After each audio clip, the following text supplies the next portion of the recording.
Sejam todos bem-vindos a mais um episódio de nosso podcast Mordendo a Realidade. O seu podcast semanal de filosofia e teologia tomista. E hoje nós vamos falar sobre um tema importantíssimo, que é o tomismo e a ciência moderna.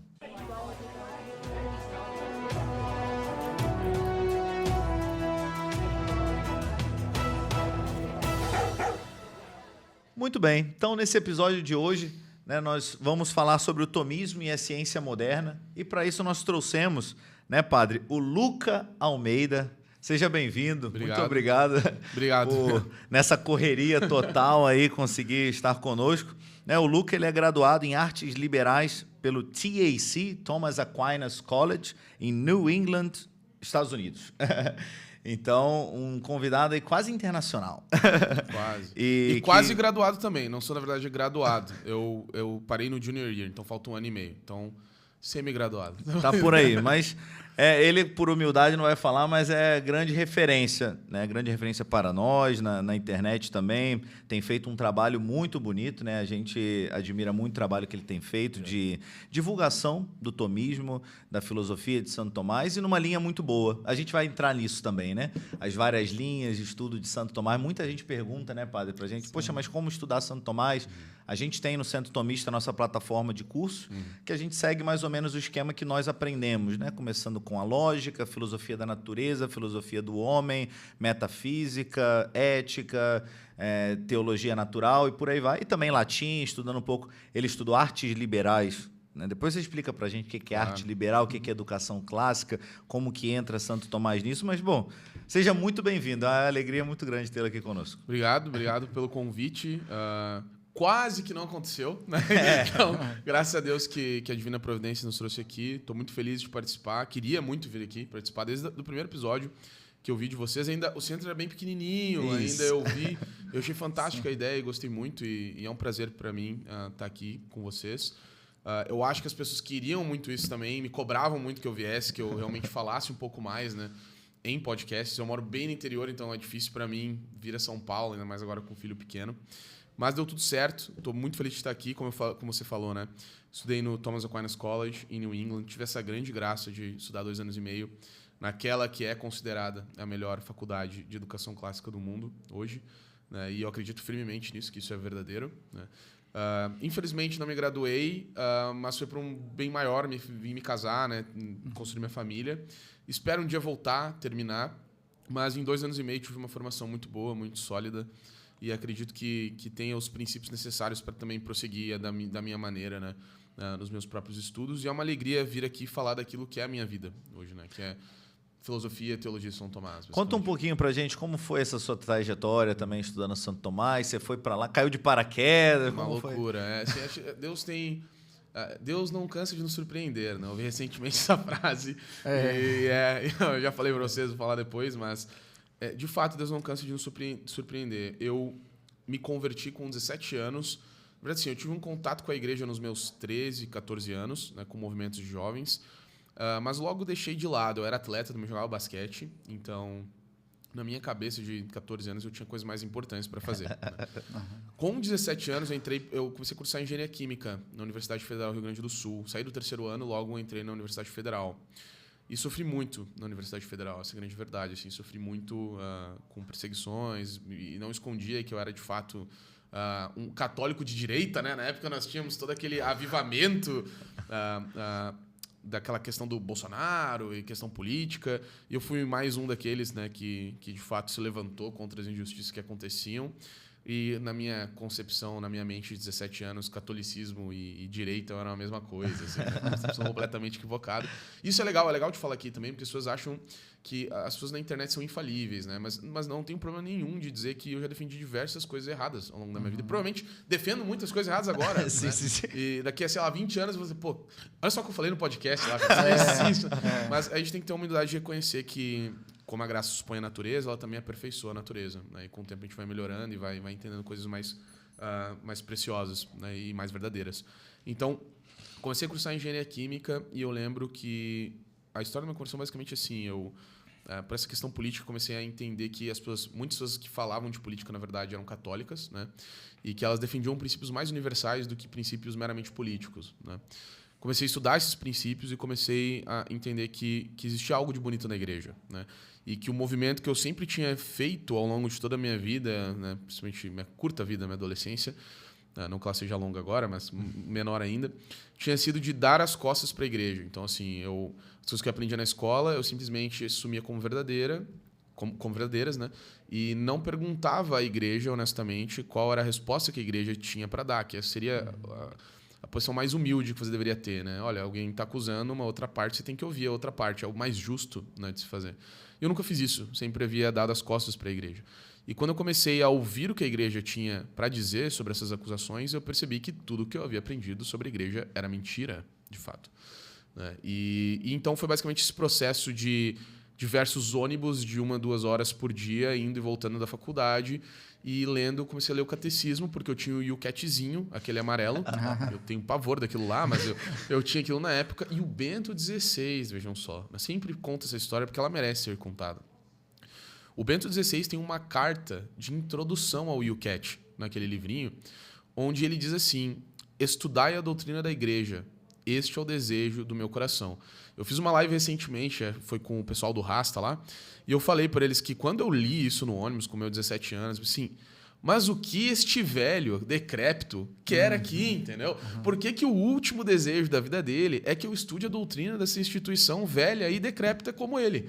E pensei, então, assim, ou ele é um gênio mal compreendido, ou ele é só um velho louco, né? Pensei eu lá, no auge dos meus 17 anos gloriosos. E eu falei assim, cara, houve um movimento na minha vontade de, cara, eu vou fazer só para ver o que vai dar. Tirar a prova real. Vou tirar a prova real. Por que ele, no fim da vida, está pedindo para um jovem como eu, nos 17 anos, que o desejo do coração dele é que eu estude a doutrina? Como assim? E eu tive uma vida transformada através disso, lendo o Catecismo Amarelo mesmo, João Paulo II, né? Que inclusive, né, foi esse processo da publicação desse catecismo foi liderado pelo Cardeal Ratzinger na época, né? E comecei a ler, e ali eu comecei a mudar a minha vida, né? E da engenharia química eu fui meio que já começando um apostolado ali em 2018, 2019, né, na internet, principalmente no Twitter, né, na bolha, famosa antiga bolha católica. E naquele processo eu também pensei assim, olha, a engenharia não é para mim, certamente, né? Minha vida... Descobri São Tomás de Aquino, descobri Chesterton, descobri C.S. Lewis, diversos autores assim que falam mais... Não numa linguagem do povo, mas que transformam mais as vidas das pessoas, né? Não, assim, São Tomás é super técnico, mas também, por exemplo, você pega, né, os comentários dos evangelhos, é belíssimo, né?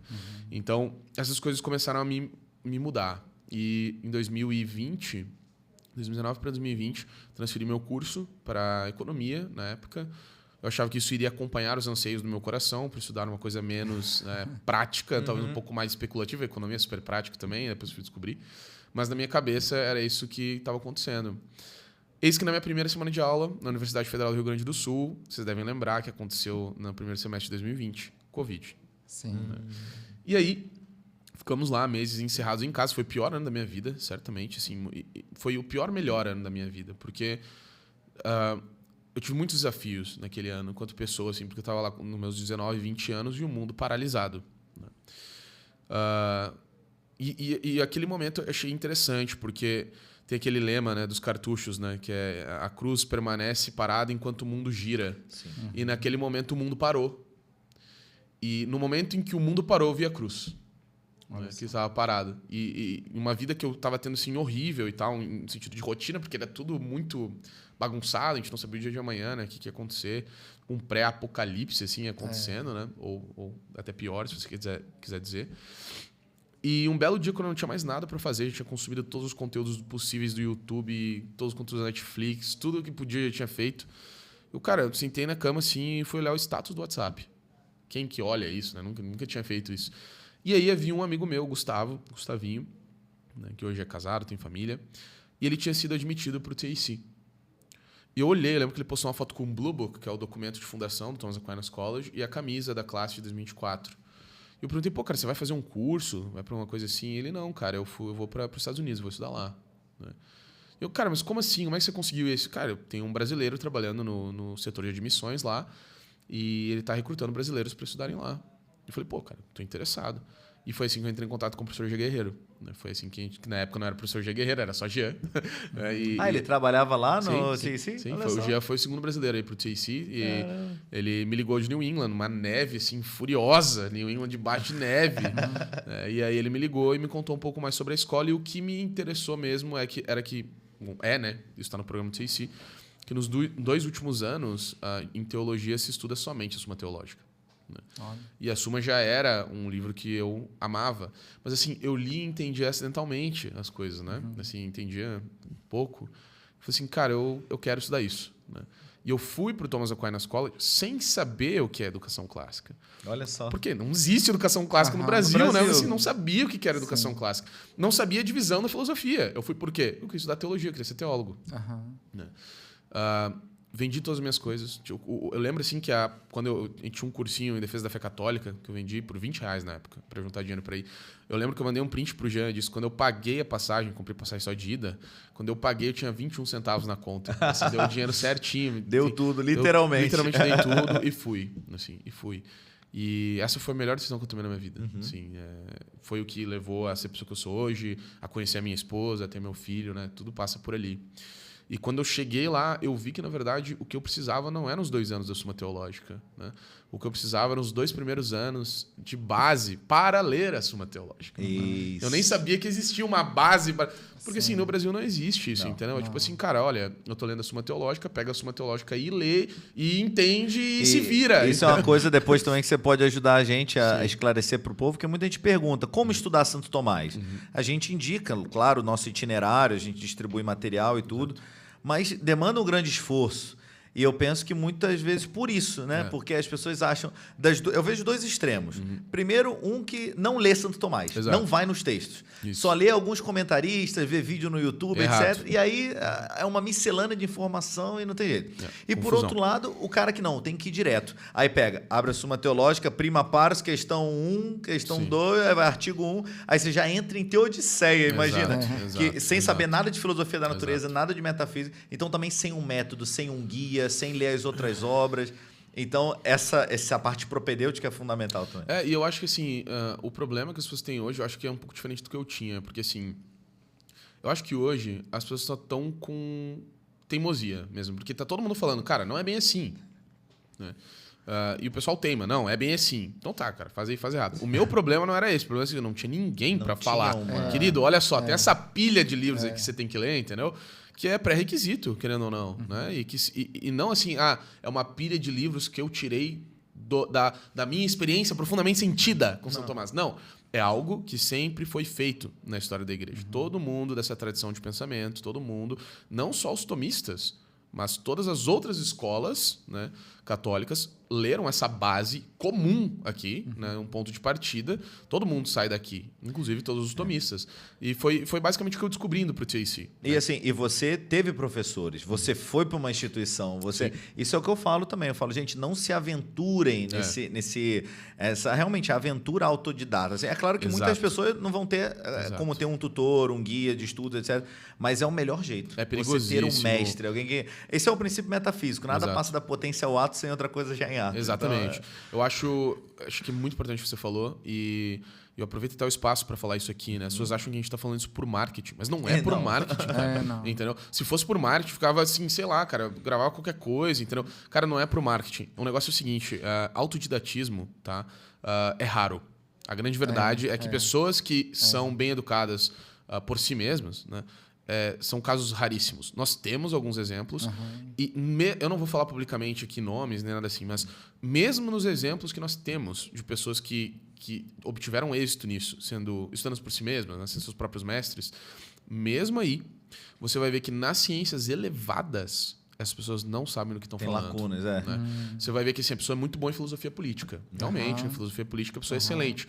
Mas a pessoa falha em coisas mais básicas que filosofia política, e quando a pessoa se aventura em temas mais complexos, ela não possui a base para conseguir discutir Não isso. deu para criar essa cosmovisão Exatamente. para ele julgar novos casos segundo essa... Perfeito. Talvez uma analogia com o que Santo Tomás fala da revelação. Por que Deus se apraz revelar-se, né? Se existe a preâmbula fidei, se existe tanta coisa que a gente pode chegar pela razão. Ele fala claramente, porque poucas pessoas chegariam e depois de muito tempo Muito e com esforço, mescla de erro. Muitas mesclas de erros. E ainda, acho que no artigo seguinte, se eu não me engano, não costuma contra Gentiles que ele fala isso, né? E na sequência ele ainda diz assim, olha, e até mesmo as verdades naturais ele revelou. Porque assim, exatamente. mesmo, né, assim, é justamente esse o ponto, mesmo aquelas coisas que são alcançáveis, né, pela razão natural, muito esforço, muita discórdia, muito erro, né, misturado. Então, assim, Exatamente. é realmente... Se isso já é verdade para as grandes escolas de pensamento, onde você tem mestres ensinando os discípulos por séculos, imagina um cara pegando um livro sozinho, tentando ler e ficar martelando ele. A verdade é que não funciona. E sem a base de ter tido uma educação boa. O cara estudou no colégio, o cara teve, sei lá, física, química lá... Paulo Freire. Eu até queria fazer um desafio, assim, uma pessoa que tá assistindo a gente, que nunca estudou nada de São Tomás, cara, sei lá, abre um comentário de São Tomás a Aristóteles ou a própria Suma, em qualquer lugar onde ele fale substância, define substância para mim aí. O cara fala assim, é substância química. Então, é um erro de categorias 1, um erro de uma palavra homônima, que se você não leu, você... E isso eu provo meus alunos no liceu, né, que é a minha escola de filosofia tradicional, eu provo para eles, cara, muitos debates e muitas pessoas não avançam por categorias 1. Tem coincidência de termos, né? Não, por categorias 1. O cara nunca leu categorias 1, ele não sabe que uma palavra... Até ele pode até saber, acidentalmente, mas ele não sabe que faz parte da filosofia você saber identificar se um termo é homônimo ou não.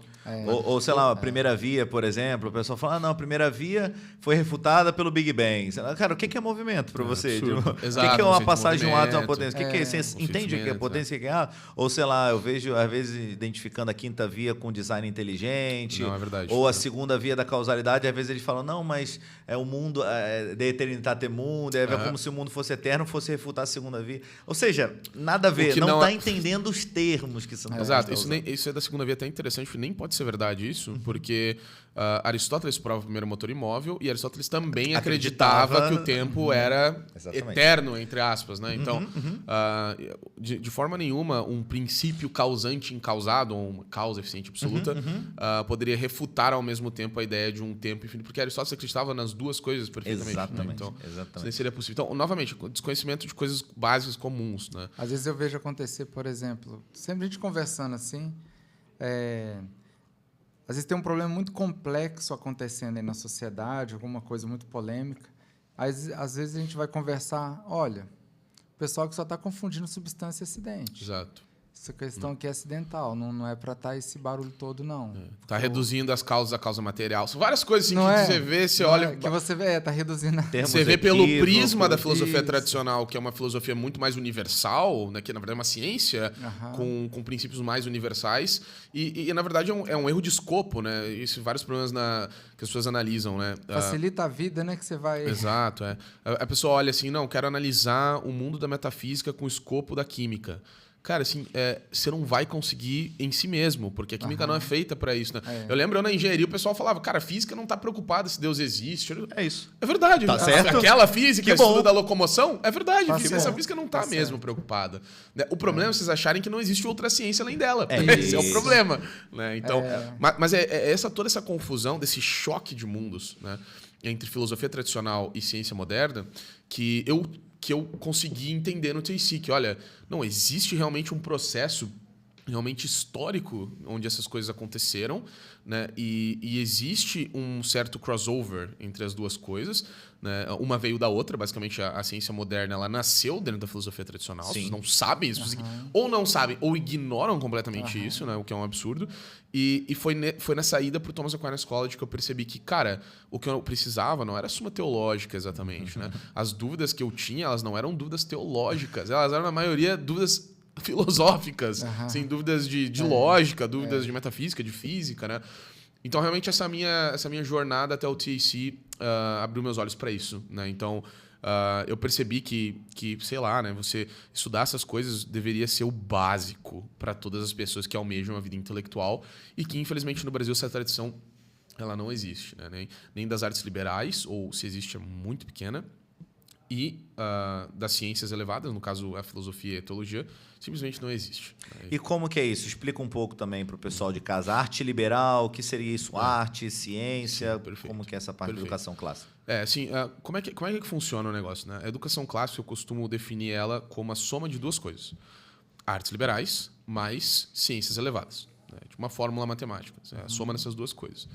Essas duas coisas não são diferentes em grau. Né? Não é que uma arte pode ser ciência se você levar o grau. Não. Elas são de fato diferentes em tipo, né? São diferentes em espécie. Algumas artes vão ser ciência arte, mas é porque ela tem uma parte científica, uma parte artística. Né? Essa história é maravilhosa, assim, porque quando você eu fui estudar artes liberais. Eu lembro quando eu contei pro meu pai, isso foi sensacional, né? Assim, que tá, Luca? O que tu vai estudar nesse negócio? Pai, eu vou estudar artes liberais. Eu nem sabia que era artes liberais ainda, né? Meu pai disse, cara, mas vai fazer o quê? Vai pintar quadro? Vai esculpir? Já pensa na arte mecânica. Sim, né? Já pensa na arte mecânica, no caso das artes belas, né? Mas você vai fazer o quê? Artes liberais? Você vai pintar quadro lá o dia inteiro? O que é isso aí, cara? Pô, não faz isso, né? Com a sua vida e tal.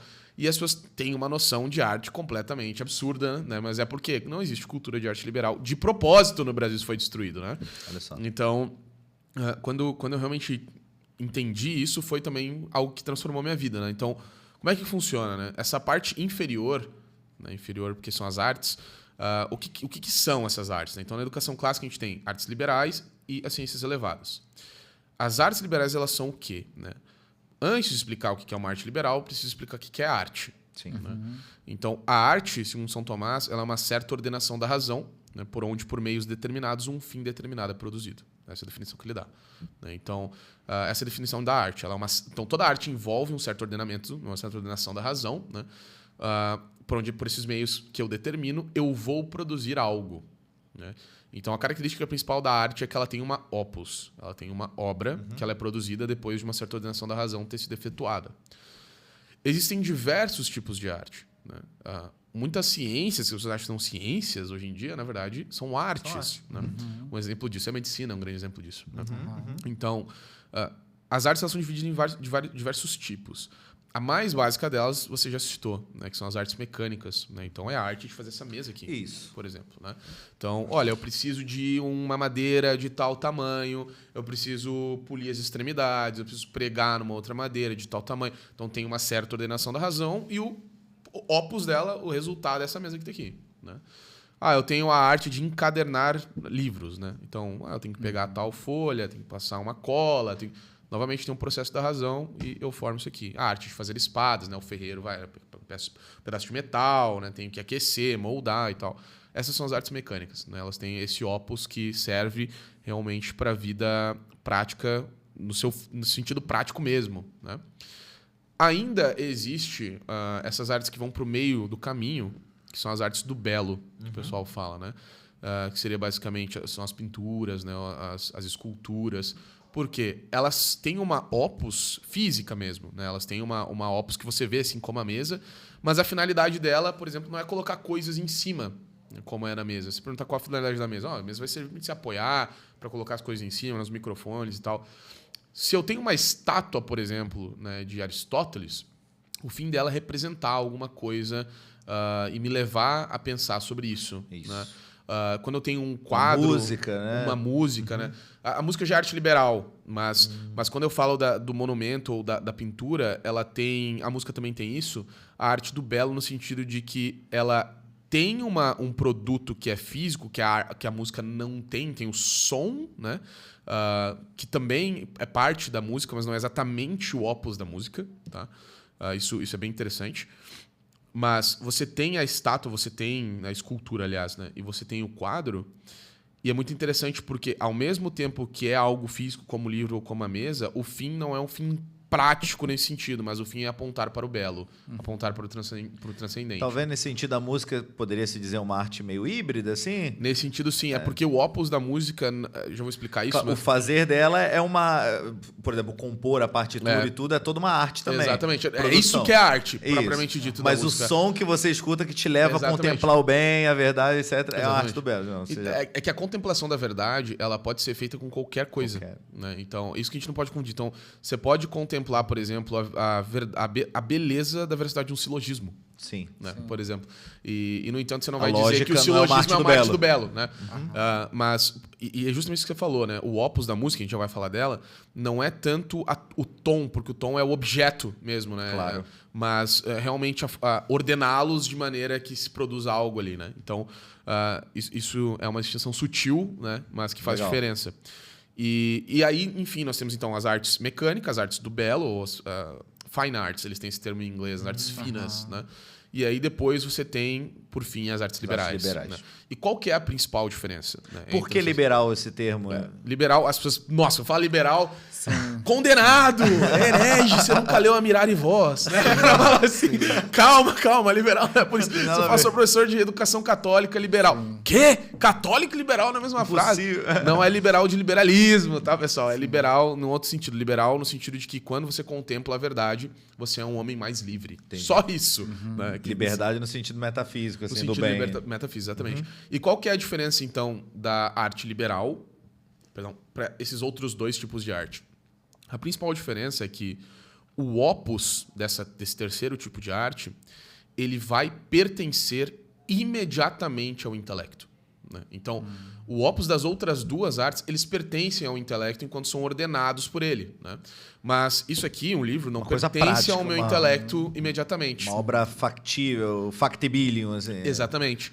Já as artes liberais, o que elas produzem pertence imediatamente ao intelecto. Né? Por isso que elas são chamadas artes liberais. E aí dentro você tem uma dupla divisão que as pessoas já estão cansadas de saber, mas elas não sabem por quê, que é isso, que é assim, né? Que é o trivium e o quadrivium. Né? Então o trivium e o quadrivium formam aí o corpo das 7 artes liberais. No trivium nós temos então a lógica, né? Que no trivium ela é chamada de dialética. Por quê? Porque a dialética é a parte artística da lógica, né? Não tanto a parte científica, epistemológica, né? da dialética coisa. nesse sentido de diálogo, dialoguem, né? Do grego, e não do dialética que hoje o pessoal tem hegeliano não dialética, na cabeça, não tipo dialética moderna, assim. não. É a dialética socrática mesmo, né? Da contraposição de ideias para encontrar uma verdade. Boa. Né? Então, é esse sentido que a lógica, ou a dialética é uma arte liberal, né?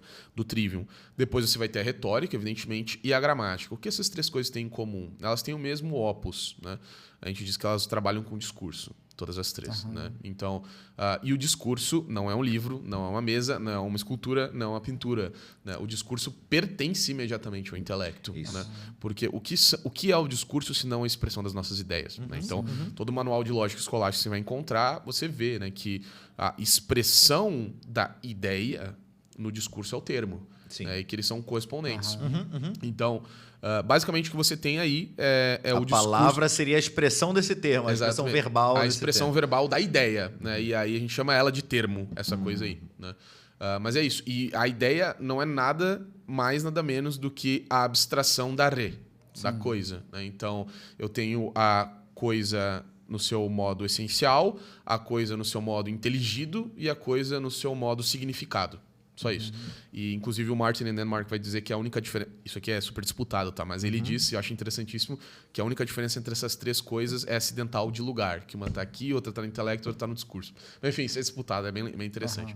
Mas por que eu estou falando isso? Porque o discurso, ele pertence imediatamente ao intelecto, claramente. Né? E então, na filosofia da razão, ou nessa parte dialética, você tem o discurso, né, enquanto falado, ordenado, né, para produzir, de fato, uma... para demonstração, né? Você tem na retórica o discurso cuja sua finalidade é a persuasão, né? Então você quer convencer alguém para a verdade. Isso é importante, diferente da retórica de Schopenhauer, por exemplo, a retórica moderna, né? Que ela quer convencer sem ter razão. Sofística. É sofística, né? Nós chamaríamos de sofística isso na filosofia tradicional. Não, nas artes liberais a retórica é a retórica que quer inclinar a razão para a verdade, sempre, quer persuadir para a verdade, né? E, por último, você tem a gramática, que é o discurso enquanto ordenado como os mais sábios da língua o ordenariam. Né? Então, você não quer falar, assim, com todo respeito, mas você não quer falar como fala Jojo Todinho, né? Você quer falar como fala um Machado de Assis. Né? Então, isso que a gramática vai fazer, isso que vai ordenar. A gramática também tem uma parte especulativa que é mais científica, né? Que é isso que eu estava falando do Martin Ehrenmark, que se relaciona com a filosofia, com a epistemologia. Né? E ainda no Trivium se discutia a possibilidade de incluir a poética também, junto, né? Mas acabou não fazendo isso tradicionalmente. Mas a poética também é uma arte que trabalha, de certa forma, com o discurso. Né? Mas não sei se com o discurso exatamente sobre a mesma formalidade que as outras artes trabalham. Então, isso é bem disputado também. Mas, sem dúvidas, a poética é uma arte que está colada ali nas artes liberais. Né? E aí, no quadrivium, muita gente não sabe disso, porque fala, tá, o que é o quadrivium? Né? Você tem aritmética, geometria, música, astronomia. Essas são as 4 artes do quadrivium. Que diabos essas coisas têm em comum? Né? Pô, tô lá estudando planetas, velho. O que esse negócio tem a ver com compor uma sonata? Eu me perguntava se isso aqui é uma loucura. Falava assim, pô, o cara vai fazer uma sonata e é tá o mesmo grupo de artes que estudar Kepler. Vou pegar uma astronomia nova, o que isso aqui tem a ver com o Circle Candle? Nada, né? Não, elas têm uma coisa em comum, né? O opus, que é a quantidade. Então, as pessoas não sabem disso, mas a quantidade pertence imediatamente ao intelecto. Por quê? Porque os entes matemáticos são todos entes de razão. Né? Então, isso pertence imediatamente ao intelecto. O que isso quer dizer, Lucas? Muitas pessoas não sabem o que é isso, né? O que é o ente matemático ser o ente de razão? Quando é que você viu um 2 correndo na rua, né? Você já viu um círculo? Então, você fala assim, isso aqui, essa caneca, ela é um círculo aqui na borda. Não. Ela é circular. Ou seja, ela tem esta forma geométrica, mas isso aqui não é um círculo, isso aqui é xícara. Né? Então, muitas pessoas não sabem ou não percebem essa verdade, que os entes matemáticos eles só existem no intelecto. Pelo menos para nós, né? Muitas pessoas vão discordar disso, mas pelo menos para nós, a filosofia tradicional tomista é isso. Tá? Então, o que a geometria, a aritmética, a música e a astronomia têm em comum? Que todas elas trabalham com a quantidade, de alguma forma. Né? Então, a aritmética vai trabalhar, né, com a quantidade discreta, que é aquela quantidade que não tem um limite comum entre as suas partes, que são basicamente os números. Né?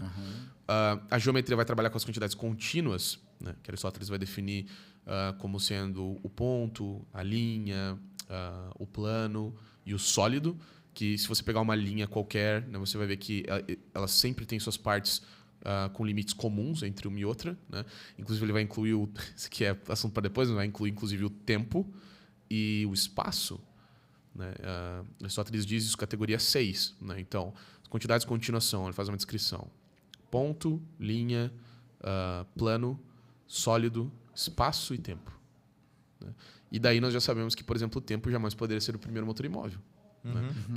Por quê? Porque uma quantidade é um acidente. Acidental. Né? Sim. E o primeiro motor imóvel tem que ser uma substância. E uma substância não pode ser acidente. Né? Exatamente. Então, já fica aqui. Né? Spoiler. Né? A gente, no curso de Filosofia da Natureza, por mais que eu não tome de categorias, mas, por exemplo, até coincidentemente está aqui em cima da mesa, Mariano Artigas, né, um padre, né, ele era professor da Universidade de Navarra, e, se eu não me engano, ele é doutor em Química, doutor em Física e doutor em Filosofia Tomista. E esse livro é fantástico, Filosofia da Natureza, que ele vai explicando a filosofia de Santo Tomás, Filosofia da Natureza, com a linguagem da física e da química moderna, da ciência moderna. E ele vai falando isso. Até trata do tema da viagem no tempo, porque me parece que os cientistas modernos, talvez por isso que você falou do cientificismo querer explicar tudo, você acha que tudo a física tem que explicar. Sim. Então ele acaba, na minha opinião, extrapolando esse âmbito dele. O âmbito dele é o ens mobile, a coisa aqui agora. E ele quer, às vezes, dar os primeiros princípios. Aí ele erra, porque ele está falando coisa que não está na experiência dele. Me dizer o que é o tempo. O tempo à medida do movimento, segundo antes e depois. Mas o que é o movimento para ele? Então, ele sabe me dizer se eu derrubo uma bolinha de determinada altura, com determinado peso, em determinada condição, ele sabe me dizer o tempo que vai demorar para cair. Mas ele não vai saber me dizer o que é o espaço que ela está ali, o que é o tempo. Então, isso também acho fruto dessa confusão de você não saber filosofia, você achar que a ciência explica tudo, o cientista querer explicar coisa que é do filósofo ou vice-versa. Então, mais uma vez, a importância de você estudar isso que você está falando. Estudar as artes liberais, estudar toda a educação clássica antes, para depois você não extrapolar. Eu quero voltar nesse tema depois, acho que a gente vai falar mais disso, evidentemente, mas recentemente eu estava conversando com alguns, lá na Newman Conference, estava conversando com o JP, né, que deu uma das palestras, e ele é graduado no TC também, a gente estava conversando sobre isso, e ele falou umas coisas bem interessantes que eu quero compartilhar com vocês sobre isso exatamente, tá? Sobre essa questão da física moderna, queria explicar as coisas. Mas, enfim... Se você esqueceu, eu te lembro. Tá bom. Então, a gente tem a geometria, então, que trabalha com as quantidades contínuas, a aritmética com as quantidades discretas, né? A música, então, ela vai trabalhar, né, com as quantidades discretas, porque os tons, né, enquanto quantidades são discretos. E vai trabalhar com os tons enquanto eles estão no tempo. Então, tem um tom, depois vem outro, depois vem outro. Qual que é a distância? Então, vem o ritmo, vem todas as características musicais, né? São determinadas pela diferença das tonalidades no tempo, basicamente isso. E, por fim, a astronomia, que muita gente, inclusive eu, até meu segundo ano de ciência, ficou assim, mas por que diabos isso é uma arte liberal? E o pessoal confunde a astronomia com a astrologia. Exatamente. Porque hoje esse termo astrologia é equívoco também. Porque hoje há uma distinção clara entre essas duas coisas, né, que nos primórdios não existia. As pessoas fazem uma leitura anacrônica das coisas, né? Então, tipo assim, elas queriam o quê? Né? Que o pessoal pagão lá, né, 3 séculos antes de Cristo, estava fazendo astronomia e que a cidade inteira adorava os deuses e falava assim, não, eles queriam que eles concluíssem... Né, que, não, olha, peraí, pessoal, na verdade, não, né? Deus é Jesus Cristo, né? E isso aqui, na verdade, são só planetas e tal. Não existia uma distinção real disso, porque a ciência evoluiu e foi verificar isso depois, na verdade. Mas essas coisas meio que se confundiam, o que não quer dizer que a ciência daquela época, ou que a arte astronômica feita naquela época tenha sido influenciada por isso. Se você lê, por exemplo, né, você pega o Ptolomeu... se você lê qual que é o que Platão escreveu? O Timeu. Você lê o Timeu, claramente você vai ver que tem uma influência ali do paganismo, isso é óbvio. Né? Mas depois, quando você pega do De Almagesto para frente, né, com Ptolomeu, você vê que é basicamente científico, né, tudo que eles estão fazendo. Né? Científico no sentido moderno mesmo, né? Sim, bem empírico. Evidência. Até chegando no Kepler, que é interessante que o Kepler faz umas... Não quero defender, enfim, não quero me comprometer aqui, mas é bem interessante que o Kepler, no início da astronomia nova, ele dá várias razões filosóficas. As pessoas não sabem disso, é uma loucura. Por quê? Porque querem falar sem ler, né? Não, eu apoio a ciência moderna, porque você nunca leu Kepler, não, cara. Entendeu? Eu sou que sou o estudante de educação, eu li Kepler e você não, cara. Eu li Tycho Brahe e você não. Eu li Copérnico, que você adora falar, a igreja condenou Copérnico. Eu li o cara e você não leu. Então... Não, eles não leem nem os que eles mesmos defendem. Sim, exato. O evolucionista não leu... Não leu Darwin. Exato. Não lê, entendeu? E é muito interessante porque o Kepler ele faz uma série de axiomas mesmo. Ele postula, na verdade, né, no início da astronomia nova, diversas razões do porquê que a Terra não é o centro do cosmos. Tá? E aqui, as pessoas têm que entender quando eu falo isso, né? Que na cabeça desses caras, não é uma coisa assim, não, a Terra não é o centro do universo. Mas é porque você tem que entender que a visão que eles tinham de astronomia era uma visão que você tinha que produzir um modelo. E é justamente isso que é o opus da arte liberal astronomia. Né? Não é o estudo do planeta em si, mas é produzir um modelo que explique o cosmos e consiga prever os fenômenos do cosmos. Só isso. Filosofia da natureza. Exato. Então, o que eles queriam no início era só prever os fenômenos baseando-se num modelo astronômico. Aí agora, ateu todinho, presta atenção nisso. Se você pegar o modelo do Ptolomeu, tá? Ele consegue prever quase todos os fenômenos que ele se propôs, né, por anos e anos e anos na frente, com um modelo geocêntrico. Pasme você. Tá? O modelo do Ptolomeu funciona. Ele não vai funcionar para alguns casos. Sim. Mas o modelo com as elongações, onde você precisava de 3, né? Porque ele observava assim, né? Que no modelo geocêntrico você tinha uns problemas para explicar o movimento de certos planetas, certos astros que estavam depois do Sol. Porque daí, quando eles estavam mais longe que o Sol, tinha alguns momentos que eles retornavam para a posição anterior. Então, tinha um movimento meio esquisito. Ele precisou fazer todo um modelo cósmico, um modelo astronômico, onde com 3 ovais lá você conseguia determinar. Então, uma determinava o movimento, outra determinava o tempo, né, e das elongações e tal. Mas ele conseguiu, cara. Esse é o negócio. Ele conseguiu. Né? Então, o modelo do Ptolomeu, poucas pessoas sabem disso, ele é um modelo satisfatório de previsão de fenômenos astronômicos usando a Terra como centro. O observador como centro. Né? Coloquei uma provocação, assim, se alguém que está escutando a gente fala, não, tudo bem, entendi mais ou menos o escopo dessas artes, mas, cara, isso daí é o que estudavam na Idade Média, quiçá, isso daí eles estudavam porque era o que eles tinham de evidência da época. Hoje, com o telescópio, hoje com os avanços da matemática, da física, da química, da tecnologia de modo geral, a gente não precisa mais estudar isso. A gente vai estudar física, química direto, a gente estuda biologia, a gente estuda matemática distinto. Perfeito. E por que não foi superado esse modelo? Por que hoje a gente tem que estudar? Por que é vantajoso, salutar estudar isso hoje? Por diversos motivos, né? O principal deles é que, assim, por exemplo, vou dar um exemplo bem claro. Né? Pega o Francis Bacon. Né? Adoro esse exemplo porque ele é um exemplo ridiculamente óbvio. Né? Você pega o livro do Francis Bacon, né, onde ele faz uma crítica ferrenha ao modelo científico tradicional, né, de discutir questões metafísicas, de discutir a existência de Deus. Qual que é o nome do livro? O Novo Órgão. Olha só. Aí eu pergunto assim, ó, a primeira razão é tipo assim, você não sabe nem o que o cara tá fazendo, cara. Entendeu? Se você não lê a filosofia tradicional. Claro. Porque os modernos, se você sabe que a filosofia mudou e que há, né, um contraponto aqui, você precisa, por honestidade intelectual básica, ler os caras que eles estão refutando.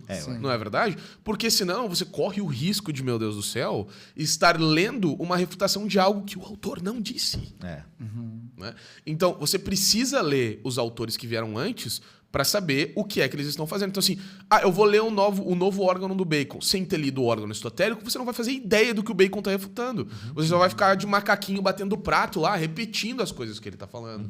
Né? Até você chegar nos absurdos que a gente vê de refutações hoje em dia. Né? Aí eu tenho que assistir os ateus no YouTube assim, não, porque Bertrand Russell disse que uma regressão de moventes e movidos ao infinito é impossível porque existem séries infinitas de número. Tipo assim, mas número não se mexe, cara. Número não é um ens mobile, entendeu? Um erro básico de objeto da filosofia, entendeu? E eu preciso ler esse tipo de coisa. Por quê? Porque esses caras nunca leram filosofia tradicional, estão refutando algo que eles não sabem o que eles estão refutando. Refutando um espantalho. Então, até pra você, ateu, que quer refutar o cristianismo ferrenhamente, você precisa ler esses caras bem. Porque se você não entender esses caras bem, você vai espantalhar todos os argumentos teístas, tá entendendo? Então, assim, os ateus mais notórios são aqueles que entenderam bem filosofia tradicional. Tá? Então, esse é o primeiro motivo. O motivo mais tolo, talvez, aí para você ler esses clássicos. Né? O segundo motivo é porque toda ciência, né, ela vai do mais universal para o mais particular. Isso é fantástico, porque o livro 1, capítulo 1 da física, ele é super intrigante. Tá? Por quê? Quando você lê lógica, você aprende epistemologia, você aprende o quê? Resumo básico. Eu tenho um livro, eu olho esse livro, eu abstraio a forma sensível desse livro, isso fica como um fantasma na minha imaginação. O meu intelecto ativo atua nesse fantasma e desse fantasma abstrai a forma intelectível, né? Ou a forma intelectual mesmo, inteligível, esse é o termo dele. Isso fica no meu intelecto passivo. Então, se eu fecho meus olhos agora e eu penso em livro, eu não preciso estar vendo ou tocando este livro para saber o que um livro é. Isso é o que a gente chama ali, resumidamente, universal. Né? Tá? Então, o que acontece? No processo de aprendizado, você vai do particular pro universal. E o capítulo 1, livro 1, capítulo 1 da física é fantástico, porque diz assim, nós vamos do universal pro particular. Ué, como assim, Aristóteles? A gente leu o órgão inteiro para aprender que a gente vai do particular pro universal, e agora tu diz que a gente vai do universal pro particular. Que história é essa? E o que ele está querendo dizer ali é só que a ciência ela aprende o mais universal e indistinto e depois, dentro do conhecimento científico, ela vai indo para o mais particular e distinto. Né? Então, o que eu vou discutir primeiro? Como funciona a anatomia da asa de um pássaro ou vou tentar entender o que é um pássaro, biologicamente falando? Então, eu primeiro aprendo o mais indistinto e universal, depois eu vou para o mais distinto, mais particular. Né? É assim que a gente faz. Então, assim, você não vai entender quais são os próprios fundamentos das ciências que você está estudando, que você é especialista, se você não estudar filosofia tradicional. Porque a química, a física, a biologia, elas não são, desculpa, isso dói ouvir, mas elas não são nada mais, nada menos do que áreas particulares da filosofia da natureza. Só isso. Né? Então, movimento existe. Ok, o que é movimento? Quantos tipos de movimento existem? E aí? A física respondeu. São 4 tipos de movimento. Né? Então, você vai... Bom, enfim, que depende da divisão que você fizer. Mas geração, corrupção, né? Locomoção e alteração, basicamente. E considerando aqui que alteração você vai incluir nutrição e crescimento também. Né? Então, você vai ter esses 4 tipos principais de movimento e o estudo de cada um desses movimentos em particular deu origem às ciências modernas que nós conhecemos como tal. Né? Então, você pega, por exemplo, a física moderna, ela não é nada mais, nada menos do que o estudo da locomoção. Ponto. Tá? Então, se você não entende quais são os princípios de onde a sua ciência está partindo, né? Você simplesmente não consegue entender o que você está estudando exatamente. E daí vem esse erro de tentar achar que essa ciência particular, na verdade, explica todas as ciências universais. Né? Mais universais que ela. Né? Toda ciência é universal. Mas a ciência mais particular, ela não dá os princípios das ciências mais universais. Ela recebe os princípios das ciências universais. Né? Então, a música não existe se antes ela não receber da aritmética seus princípios, por exemplo. Né? E não o contrário. Eu não tenho conclusões na música que eu vou... não descobri um novo teorema. Por causa da... Não. Você aplica os teoremas ali. E não o contrário. Né? Então, esse também acredito que seja o motivo mais verdadeiro do porquê você deveria estudar essas coisas. Né? Por uma questão histórica, de honestidade intelectual, enfim. E pelo motivo da própria natureza da ciência. Dela ir do mais universal ao mais particular. Uma explicação fantástica. E assim, Lucas, por exemplo... Aí disso para Santo Tomás de Aquino e para aplicação hoje. Vamos supor, lá nos Estados Unidos me parece que já tem uma escola mais bem instituída disso. Aqui no Brasil a gente está começando, tem surgido nomes. Sim. Como que é mais ou menos o panorama disso hoje? O panorama é o seguinte, os Estados Unidos certamente estão na nossa frente. Né? O Brasil ele sofre, até medo de dizer isso, mas o Brasil ele sofre um pouco com o MEC, essa é a verdade. Né? Porque, assim, e falo isso com toda caridade, não sou aqui o crítico do MEC, o cara que, não, tem que acabar o MEC, não, nada a ver. Mas qual que é a questão? O MEC, ele limita um pouco, ele tira um pouco da liberdade que os americanos têm. Então, tipo assim, vocês dizem um negócio meio louco. É assim, cara, nós somos governo, mas a gente não vai se meter na tua vida. Então, deixa que não enlouqueça, faz o que quiser aí, entendeu? Olha só. Então, os caras fazem o quê? Não, quero viver no meu feudo aqui, entendeu? Show, desde que você respeite as leis civis e tal, né? Pague seus impostos, vive como você quiser aí. Então, eles tiveram a liberdade de fazer um programa de graduação de 4 anos, né? Onde você estuda coisas que hoje em dia são impossíveis. Né? Então, e isso começou... O pessoal começou a ver que dava para fazer isso no ensino médio, o pessoal começou a ver que dava para educar de casa. Fazer, por exemplo, a mulher de um dos fundadores do TAC, né, Mrs. Berquist, ela criou o Mother of Divine Grace, que é o mais utilizado, o programa mais utilizado de homeschool nos Estados Unidos. Então, o programa de homeschooling mais usado lá é esse, Mother of Divine Grace. Ela que criou. Né? E eles começaram a ver que eles tinham essa liberdade, né? Do governo não interferir nessas coisas, eles podiam fazer isso. Cara, mas aqui no Brasil, eu paro para pensar, a gente que trabalha nessa seara até de fundação de escolas e tudo católica... talvez pelo utilitarismo tremendo do povo, a gente fala, cara, eu vou chegar para um jovem de 16 anos que está querendo passar no Enem e vou falar para ele que ele vai ler Euclides agora, elementos, ele vai estudar grego. Tipo, o cara vai me falar, pô, eu não estou perdendo tempo, serve? padre. Sério.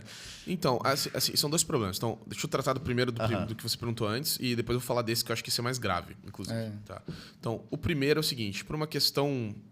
particular mesmo, né? No governo deles ser melhor mesmo nesse sentido, eles estão na nossa frente, né? Mas o que aconteceu? Graças a Deus a gente foi para lá, tô conseguindo trazer isso de volta e a gente vai tentar montar alguma coisa no futuro, mas não existe o que existe no Brasil? Muitas pessoas bem intencionadas, católicas de verdade, piedosíssimas, tentando tomar à frente. O problema é que elas não receberam nada de ninguém. E eu tenho uma preocupação com isso. Por quê? Não se faz ensino assim. Né? Então, você pode ter quanto dinheiro você quiser, né? Toda a estrutura, o apoio, toda a boa intenção do qual o inferno está cheio. Né? Se você não tem um mestre, acabou. Acabou. Você Desculpa, não tem o que você está querendo dar. É frustrante. Você só pode transmitir o que você tem. Esse é o princípio metafísico ridiculamente fundamental. Toda metafísica atomista se apoia nisso aí. Você só dá aquilo que você tem. Né? Então, assim, se eu não tenho, eu posso ter todos os acidentes, né? Posso montar uma escola linda igual o Campus do TAC. Se não tem um cara que foi educado daquele jeito para transmitir, quem foi meu professor foi o Dr. Glenn Coughlin. Ele estava na primeira turma do TAC. Foi esse cara que me deu aula de ética. Quem que deu aula para ele? Dr. Marcus Berquist, Dr. Peter De Luca. Quem que deu aula para esses caras? Foi o Charles de Koenig, que é o cara que fundou o tomismo de Laval. Então, assim, ele ensinou pessoalmente, velho. Eu não troquei cartas com o Dr. Coughlin. Eu não li o manual do Dr. Gardner. Não, eu tava lá por anos, sentado com eles numa mesa igual essa aqui, discutindo com eles. E eu vim pro Brasil e faço a mesma coisa com meus alunos. Né? Então, não é esse negócio do eu acho que é assim, eu acho que... Não, eu sei que é assim que se faz. foi feito comigo assim. Sim. Eu sei que funciona, tá entendendo? E tá funcionando por 50 anos e vai continuar funcionando por mais muitos 50 anos que vierem. Então, no Brasil, né, existe ainda, infelizmente, o negócio do guruzismo. Ah, não, tal pessoa é autodidata, é o guruzismo. Tudo que aquela pessoa falou tá certo. Não, cara, não existe isso nos Estados Unidos. E é por uma coisa... E os americanos têm isso, graças a Deus, porque o Brasil é um país monarquista e não sabe. Essa é a questão. A gente é louco pra se apegar num rei. Não, o meu rei falou. Entendeu? E nos Estados Unidos, não. Eles são países que foram fundados no protestantismo. Então, é a instituição. E nesse caso, ajuda eles. Nesse caso, ajuda eles, né? Então, não existe... Ah, o Luca falou nos Estados Unidos. Existe... Thomas Aquinas College, existe Thomas More College, Christendom College, Wyoming Catholic College. Já era, velho. O cara que tá lá é bom. Quem tá no TAC é a nata. Eu me jogo no fogo por qualquer aluno de lá. Eu sei que os caras são bons, entendeu? Eu não sei quem é que tá dando aula lá de filosofia pro sophomore year da Califórnia. Não importa, o cara é bom. Tá entendendo? Essa é a diferença. Então, isso que precisa no Brasil. Precisa de uma instituição forte. Enquanto isso não acontecer, a gente vai continuar navegando e remando para lugar nenhum. E para mudar, agora na segunda parte, né? E para mudar essa cultura que se instaurou e conseguir... Porque aí sim, quando a gente conseguir mudar essa cultura, aí vai. Essa é mais difícil. Né? Essa é a parte mais grave, mais difícil. Por quê? Porque aqui não é um problema de só assim, as pessoas... Ah, não, a gente precisa realmente reconhecer o óbvio, né? Aqui tem um problema, que é o quê? Se a pessoa realmente acha que educação é para ser rico, acabou. Acabou. Tá? Finalidade então, aqui que estraga tudo. Né? O pessoal lá no TAC, como eles estão nos Estados Unidos, que é um país super capitalista, e o pessoal tem essa coisa do plano de carreira, eles dão uma forçada, tentam tipo ainda... Não, galera, mas tentam ver... O que eu chamo dessas vias secundárias, os efeitos da educação clássica. Que, cara, vou falar bem real para vocês. Uma pessoa que faz... Eu fiz todos os 13 livros de Euclides. Eu bato no peito. Fiquei 1 ano estudando Euclides, memorizando 4 ou 5 proposições para apresentar na aula todo santo dia. Tá? Eu estudei lógica todo santo dia do meu primeiro ano, de agosto de 2021 até maio de 2022. Né? Fiz isso no meu primeiro ano do TAC e eu saí transformado. Quem estuda lógica sabe. Lógica, no mundo de hoje, no Brasil de 2025, é um super poder. Te deixa na frente de toda a concorrência, né? O que é a lógica, né? Que eu acabei não explicando, mas ela é a arte do bem pensar. Ela ordena o teu pensamento. Cara, a sociedade cada vez mais burra. Vai numa escola pública, as pessoas estão indo pro ensino médio sem saber escrever um texto de 30 linhas, velho. É isso aí. Então, você sabe o que é um silogismo numa sociedade como essa? Irmão, você vai ganhar todas as vagas de emprego. É isso aí. Você vai ser promovido antes de todo mundo. Você vai saber como as pessoas pensam. É um superpoder, literalmente. Cara, parece uma distopia, mas é verdade. É verdade. Saber lógica hoje é um superpoder. É um superpoder, tá entendendo? Eu conversava com o padre Kennedy, que tá vendo esse tema de colégio, de abrir colégio. Eu falava, cara, se a gente ensinar latim, grego, lógica, filosofia da natureza, metafísica, o cara vai chegar com 18 anos com todo esse arcabouço. Duvido que ele não passa num vestibular, entendeu? Claro que passa. Ou que ele não pegue um livro aqui de um gabarito rapidinho, leia aqui, tem que descer meu nível aqui pra fazer essa prova. Você facilita tudo. Você facilita todo o processo, entendeu? Porque você não estuda mais as coisas de forma particular, você tem os princípios universais. E olha, as pessoas não se ligam nisso. O Aristóteles, ele comenta mais ou menos assim, né? Eu vou parafrasear ele. No De Partibus Animalium, que é um livro pequeno da filosofia natural dele, das partes dos animais, que ele fala que o homem bem... Ele não fala exatamente isso, mas ele dá a entender que o homem bem educado é aquele que consegue julgar o método de todas as ciências. Sim, só que sabe. O que todas as ciências precisam? Da razão. Então, se você conhece né, a ciência que ordena a razão, você conhece naturalmente, você é capaz de julgar o método de todas as ciências. Né? Então, assim, a grande verdade é que é um superpoder, porque você... Tá, beleza, eu não sei, né? Eu não sei o que vai cair em biologia no Enem. Cara, você pega e estuda 1 mês. É isso aí. Já era. É isso aí. É assim que eu faço hoje. Eu preciso saber uma nova coisa, que é uma coisa mais inferior que a filosofia. Eu vou estudar um negócio em 1 mês e acabou. Entendeu? E você tem o hábito também, a virtude da estudiosidade, você tem a constância, está acostumado a trabalho duro. Porque você não está estudando pelo Descomplica. Você está estudando realmente um negócio de verdade. Mas tudo isso, ao meu ver, ainda é acidental. Vou ser bem sincero com vocês. Para mim, isso é tudo ainda, tipo assim, ó... São razões acidentais. Efeitos de você estudar educação clássica. Verdade. Mas eu sou mais inegociável ainda nesses princípios, porque eu vi isso claramente na minha vida. Pra mim não tem massagem, velho. Se tu acha isso, Tu simplesmente precisa rever teus conceitos do que é felicidade. Ponto. Pra mim, tu precisa... Por isso que quando eu fiz um mini produto recentemente, chama O Despertar do Intelecto, onde eu falo da divisão em métodos e disciplinas, segundo o comentário de São Tomás de Trinitate. Né? E a primeira aula não tem nada a ver com isso. A primeira aula eu falo do comentário de São Tomás ao livro 10 da Ética, onde ele fala sobre o que é felicidade. Por quê? Não adianta você saber toda a divisão e método da ciência se você não sabe o porquê que você está fazendo o negócio, cara. Entendeu? Você tem que saber, ninguém estuda porque acha legalzinho. Cara, eu estudo porque isso é sinônimo de felicidade nessa vida. Contemplação da verdade é a felicidade. É isso aí. Entendeu? Então, assim, o cara que diz assim, mas como é que... O que eu vou usar isso na minha vida? Você não vai usar pra nada, irmão. E, tipo assim, não é que você não vai usar, mas se você não usar pra nada, tá tudo bem. Tá tudo bem. Porque você vai usar todas as outras coisas pra isso aqui, no fim. Então, não, você não vai usar pra ganhar dinheiro, mas pode ter certeza que se você investigar direitinho o que felicidade é, você vai dar todo o seu dinheiro pra isso aqui. Então, assim, cara, eu sou muito negociável nisso, cara. Você precisa rever o que felicidade é. E qual que é o problema disso aí, que eu acho grave, né? É o problema que Aristóteles trata no livro 1 da Ética, que é, olha, você perguntar pra um mendigo na rua o que ele quer, ele vai dizer, eu quero ser feliz. Se você perguntar pro presidente dos Estados Unidos o que ele quer, ele vai dizer, eu quero ser feliz. Qual que é o problema? Eles discordam no que é felicidade. Então, o problema fundamental causado pelo pecado original é que não é claro mais o que é felicidade. Né? Então, a gente precisa de toda uma investigação para determinar o que é felicidade de fato. Mas eu não acho que isso é difícil de demonstrar para as pessoas. Principalmente o brasileiro, cara. Eu acho que o brasileiro tem essa coisa do tipo... Cara, realmente dinheiro não traz felicidade. Eu acho que as pessoas sabem... Sim. Tá cada vez mais evidente. Ele é bem isso. desapegado. Assim. As pessoas sabem ou sentem que isso é verdade, mas eu acho que elas ainda não sabem bem o porquê que é verdade. Né?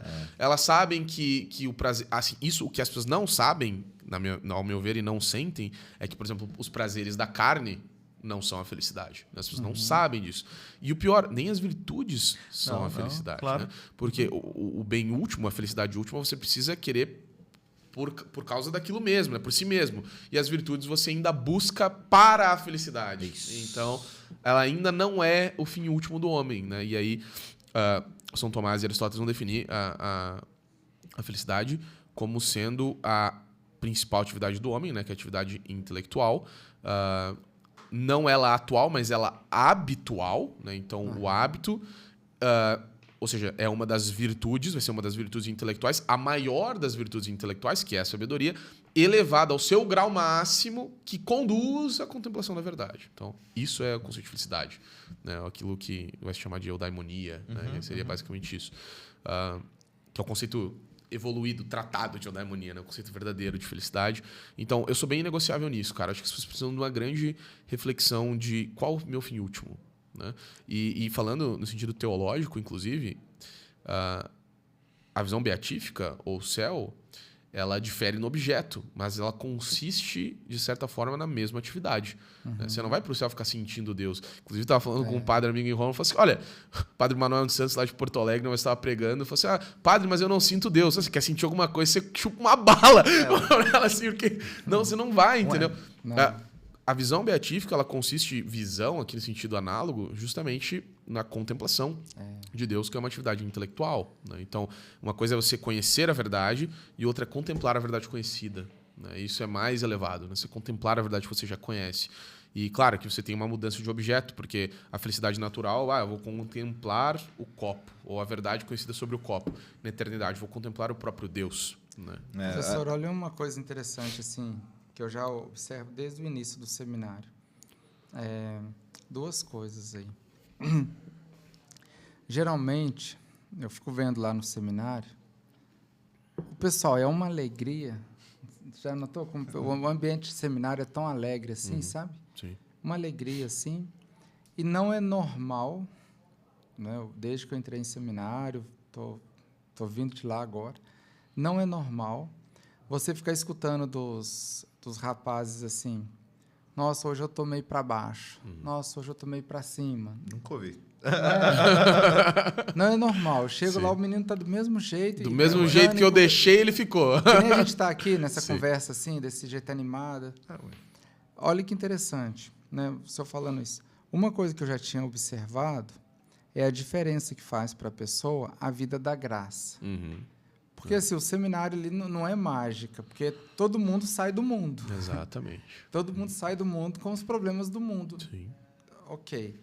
Quando entra para o seminário, eu vejo essa mudança que a pessoa tem, e vi em mim também. E uma das causas aí, com certeza, a vida da graça. Porque você confessa toda semana, você tem adoração, a vida da graça. Ok. Só que, junto disso, essa contemplação da verdade. Porque a gente começa a estudar, mas não é estudar só porque estou estudando e porque eu tenho prova, não é isso. É começar a contemplar a verdade, os princípios, né? A questão é essa mais universal ainda. Tanto é que, às vezes, tem um menino que, sei lá, era doutor em química e não sei o quê, ele começa a entrar nessa contemplação da verdade pela filosofia, desse pensamento. Isso preenche. Exato. Esse vai preencher, te preenche de tal modo que tanto faz se tem que dormir aqui no chão, Exato. tanto faz se, ao invés de a gente ir com o carro ali não vai dar, mas eu vou pedir um Uber, parece que você está muito acima dessas coisas. Exatamente. Então, essas coisas materiais, assim, a questão do dinheiro não trazer a felicidade, claro, ajuda, eu mesmo estou com o carro ali, prefiro de carro, mas, assim, você começa a viver... É como se fosse no mundo da lua. Mas nesse sentido, assim, de estar contemplando a verdade, as coisas materiais embaixo, você vai... Esquecendo. Não te move tanto como movia antes. Tem um episódio do podcast que a gente gravou com o padre Valdinei, né? Se eu não me engano, é o 5º ou 6º podcast.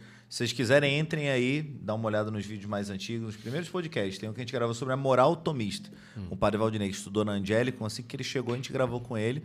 Ele é atualmente formador lá do seminário. Ele vai fazendo esse percorrido, que é Aristóteles, Santo Tomás comenta. Vai falando, será que está nos bens materiais? Exato. Está no dinheiro? Não. Está na honra? Não pode. Está nisso? Não pode. Está nisso? E ele vai vendo, não, pode estar nos bens da alma. Também não pode aqui. Também não pode ali. Ele pode estar no bem exterior. Também não. Pode estar na...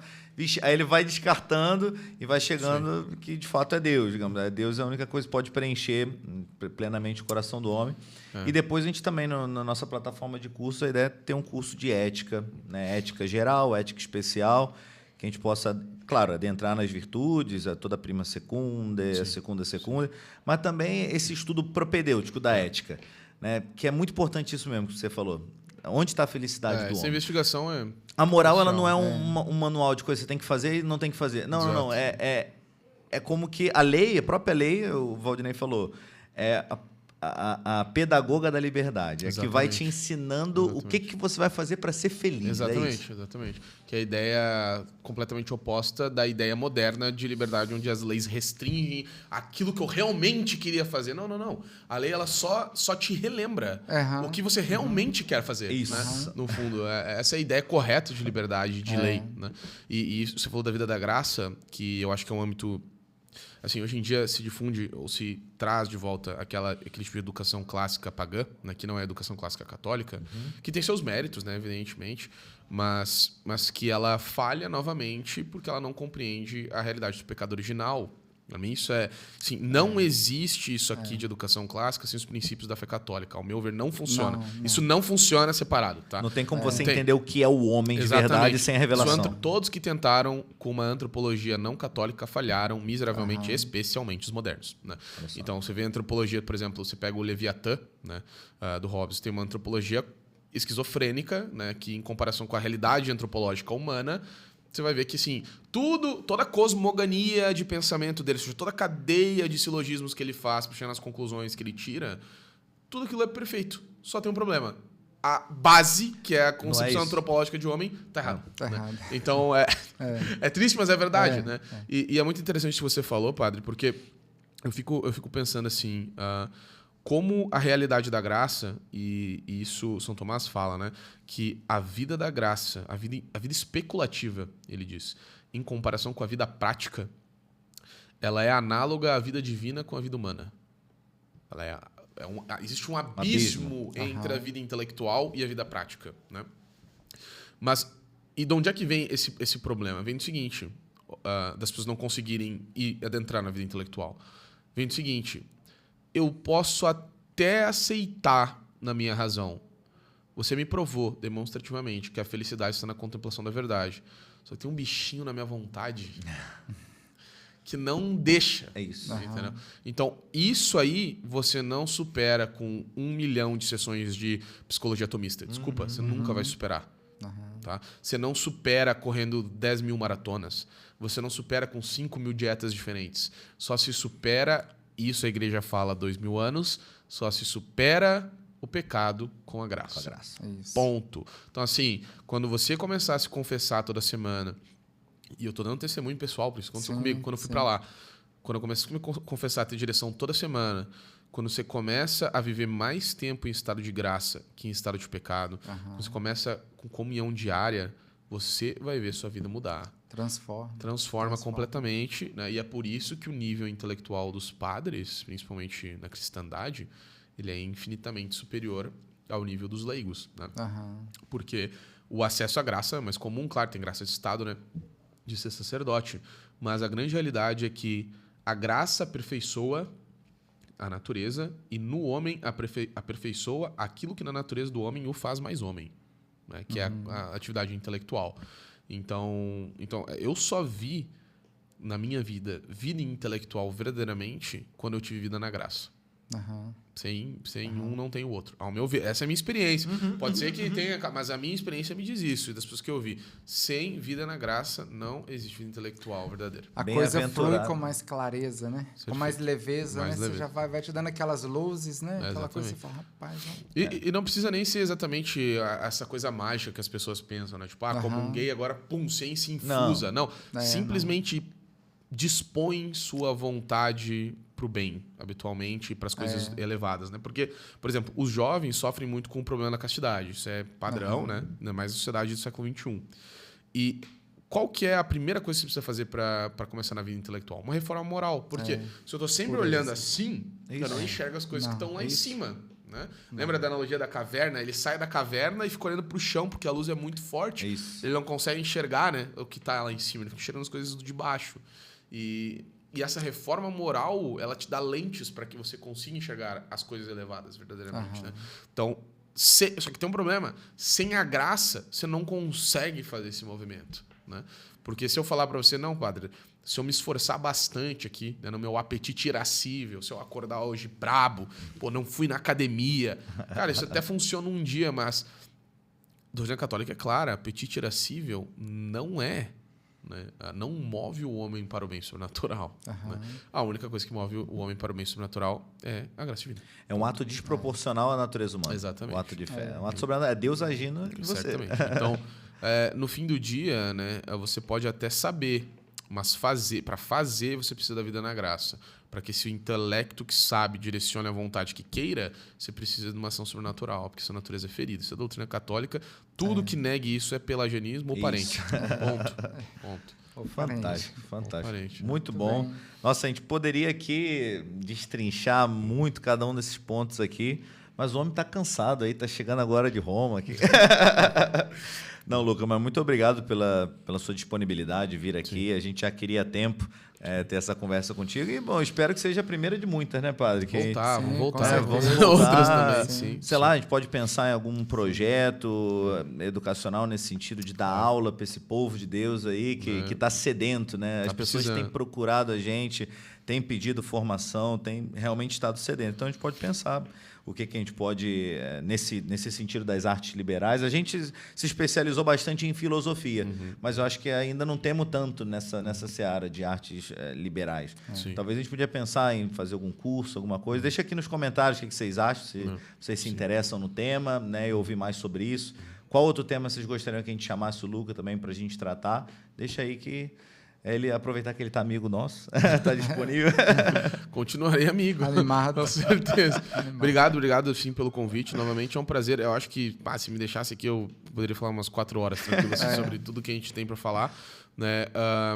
Eu só queria dar uma esperança para o pessoal, né? Que realmente existe um mundo para você estudar filosofia tradicional e e não parecer um mundo completamente diferente da ciência moderna, né? Bem pelo contrário. Sim. Acho que um pouco do que eu falei aqui, eu espero que com esse pouco as pessoas possam enxergar um pouco da realidade, que é o quê? Essas coisas elas não só estão em diálogo, né? Mas elas são essencialmente a mesma coisa.